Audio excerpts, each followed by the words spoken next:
Hi అండి. ఈరోజు వీడియోలో బ్యాక్ పార్ట్ ఆధారంతో ఫ్రంట్ పార్ట్ క్రాస్ కటింగ్ ఎలా కట్ చేసుకోవాలో చూపిస్తాను చూడండి. ముందుగా ఓపెన్స్ అనేవి మన వైపు వేసుకుని ఫోల్డింగ్ అనేది ఆపోజిట్లో ఉండాలి.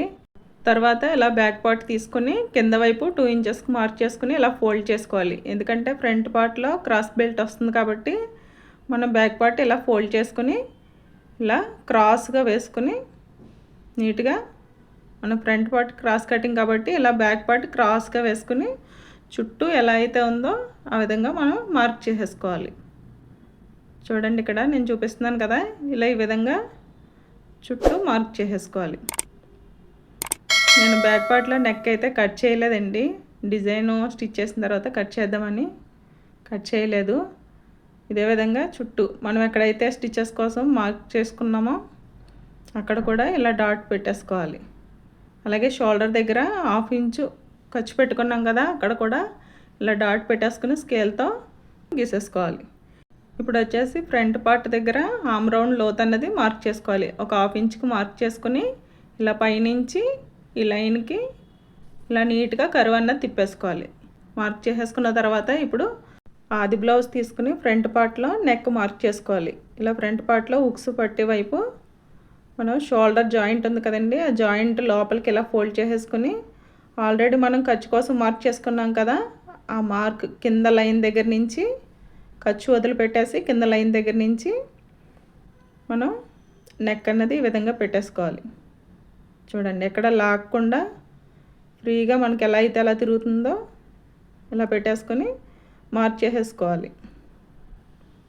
ఇలా మార్క్ చేసుకుని ఒక 1/2 ఇంచు పైకి అన్నది మార్క్ చేసుకోవాలి ఖర్చు కోసం. ఇప్పుడు నెక్ విత్ 2.5 తీసుకున్నాం కదా, అదే 2.5 మనం ఒకసారి టేప్తో కొలుచుకుని క్రాస్ వెళ్ళకుండా ఇలా 2.5కి మార్క్ చేసుకుని నీట్గా స్కేల్తో లైన్ గీసేసుకోవాలి. ఇక్కడ వచ్చేసి రౌండ్ కావాలంటే రౌండ్ ఏదైనా మార్క్ చేసుకోవచ్చు. నేనైతే ఇక్కడ స్టార్ లాగా పెడుతున్నాను. ఇలా నెక్ కింద నుంచి 1 ఇంచ్ పైకి మార్క్ చేసుకుని లోపల వైపుకి ఒక 1/2 ఇంచ్ మార్క్ చేసుకుని ఇలా స్ట్రైట్గా లైన్ అన్నది గీసేసుకోవాలి. గీసుకొని ఇలా కింద వైపు నుంచి కూడా ఇంకొక లైన్ అన్నది గీసేసుకుంటే మనకి ఇలా స్టార్ నెక్ అన్నది వచ్చేస్తుంది. ఇప్పుడు వచ్చేసి కింద వైపు 1.5 ఇంచ్కి పైకి మార్క్ చేసుకోవాలి. చూడండి, ఇక్కడ నేను చూపిస్తున్నాను. ఇలా 1.5 ఇంచ్కి మార్క్ చేసుకోవాలి. అలాగే లోపల వైపుకి 2.5కి మార్క్ చేసుకోవాలి. ఏ సైజు వరకైనా సరే 2.5కి మార్క్ చేసుకోవాలి. ఇలా మార్క్ చేసుకున్న తర్వాత ఆది బ్లౌజ్లో ఫ్రంట్ పార్ట్ ఎంత ఉందో ఒకసారి చూసుకోవాలి.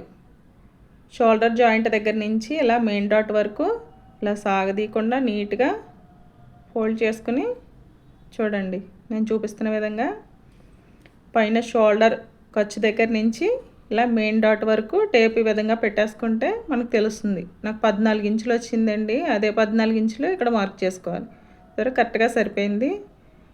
ఇలా మార్క్ చేసుకున్న తర్వాత ఆది బ్లౌజ్లో మెయిన్ డాట్ ఎంత విడ్త్ ఉందో చూసుకోవాలి.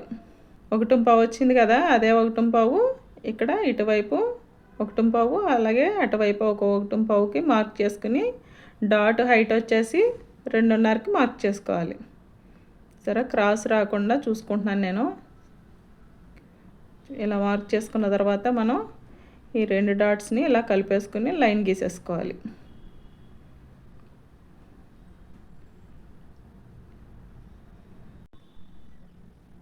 ఇప్పుడు రెండో డాట్ కోసం ఆది బ్లౌజ్ తీసుకుని ఇలా ఉక్స్ పట్టే వైపు మనం నెక్ ఖర్చు వదిలేసుకున్నాం కదా, ఖర్చు దగ్గర కింద నుంచి ఇలా మనకి క్రాస్ బెల్ట్ ఎక్కడ జాయింట్ అయితే ఉందో అక్కడికి ఇలా మార్క్ చేసేసుకుని చూడండి, క్రాస్ బెల్ట్ జాయింట్ దగ్గర ఒక మార్కు, అలాగే జాయింట్ చేయడానికి ఒక 1/2 ఇంచు, అలాగే డాట్ కోసం ఇంకొక 1/2 ఇంచు ఇలా మార్క్ చేసుకోవాలి. ఇలా మార్క్ చేసుకున్న తర్వాత ఈ కిందన 1.5 ఇంచుకి మార్క్ చేసుకున్నాం కదా, ఇది ఇలా క్రాస్గా ఈ మెయిన్ డాట్లోకి కలిపేసుకోవాలి. ఇప్పుడు వచ్చేసి సైడ్ కూడా కొంచెం ఇలా పైకి ఒక 1/2 ఇంచుకి పైకి మార్క్ చేసుకుంటే మనకి ఫ్రంట్ పార్ట్ ఫిట్టింగ్ అన్నది బాగుంటుంది. ఇక్కడ ముడతలు రాకుండా నీట్గా ఉంటుంది. ఇప్పుడు చూడండి, ఇక్కడ ఎంత అయితే వచ్చిందో మనకి ఈ విధంగా సగానికి ఫోల్డ్ చేసేసుకుని రెండో డాట్ కోసం మార్క్ చేసుకోవాలి. డాట్ విత్ వచ్చేసి 2.5కి మార్క్ చేసుకుంటున్నాను. ఇలాగే మూడో డాట్ కోసం కూడా ఆపోజిట్లో ఇలా ఈ 2 డాట్లకి ఆపోజిట్లో ఉండేటట్టు మూడో డాట్ మార్క్ చేసుకోవాలి. ఇప్పుడు ఎలా అయితే మనం మార్క్ చేసుకున్నామో అదేవిధంగా నీట్గా కట్ చేసేసుకోవాలి. మీకు ఈ వీడియో నచ్చితే తప్పకుండా లైక్ చేయండి. మన ఛానల్ కొత్తగా చూస్తున్నట్టయితే ప్లీజ్ సబ్స్క్రైబ్ చేసుకొని సపోర్ట్ చేయండి. ఇలా నెక్ కూడా నీట్గా కట్ చేసేసుకోవాలి. ఇప్పుడు మనం డాట్స్ కోసం మార్క్ చేసుకున్నాం కదా, అదే డాట్ బ్యాక్ సైడ్లో కూడా ఒక డాట్ పెట్టేసుకుంటే మనం స్టిచ్ చేసేటప్పుడు ఈజీగా ఉంటుంది. ఇలా డాట్స్ దగ్గర టక్స్ అన్నది పెట్టేసుకోవాలి. అయిపోయింది కదండి ఫ్రంట్ పార్ట్. ఇప్పుడు వచ్చేసి షేప్ బెల్ట్ కటింగ్ అన్నది చేసుకుందాం. ఇలా షేప్ బెల్ట్ ఇక్కడ కోరంచులు వచ్చినాయి కదండి, కోరంచులు నేను 1.5 ఇంచ్కి కట్ చేసేసుకొని బ్యాక్ పార్ట్లో నడుం పట్టి కింద వేస్తాను. చూడండి ఇలా నీట్గా కట్ చేసేసుకొని పక్కకు పెట్టేసుకోవాలి. ఇప్పుడు వచ్చేసి ఆది బ్లౌజ్లో క్రాస్ బెల్ట్ హైట్ ఎంత ఉందో చూసుకోవాలి. చూడండి ఈ విధంగా క్రాస్ బెల్ట్ హైట్ వచ్చేసి హుక్స్ పట్టే వైపు చూసుకోవాలి. క్రాస్ బెల్ట్ జాయింట్ దగ్గర నుంచి ఇలా టేప్ పెట్టేసుకుని చూసుకోవాలి. చూడండి 2.5 వచ్చింది కదా, 2.5 ఒక 1/2 ఇంచు ఖర్చు కోసం కలుపుకొని 3 ఇంచులకి మార్క్ చేసుకోవాలి. చూడండి 3 ఇంచులకి మార్క్ చేసుకోవాలి. ఇప్పుడు ఫ్రంట్ పార్ట్ తీసుకుని క్రాస్ బెల్ట్ విత్ ఎంత అయితే వస్తుందో ఒకసారి చెక్ చేసుకోవాలి. ఇలా పెట్టేసుకొని ఇలా విత్ 12 ఇంచులు వచ్చింది కదండి, మనం డాట్ కోసం ఎంతైతే మార్క్ చేసుకున్నామో అంతా మైనస్ చేసుకుని మిగతాది మార్క్ చేసుకోవాలి. నాకు 10 ఇంచెస్ వచ్చింది. ఇదే 10 ఇంచెస్ ఇక్కడ మార్క్ చేసుకుని సైడ్ జాయింట్ వైపు 3 ఇంచులకి మార్క్ చేసుకోవాలి.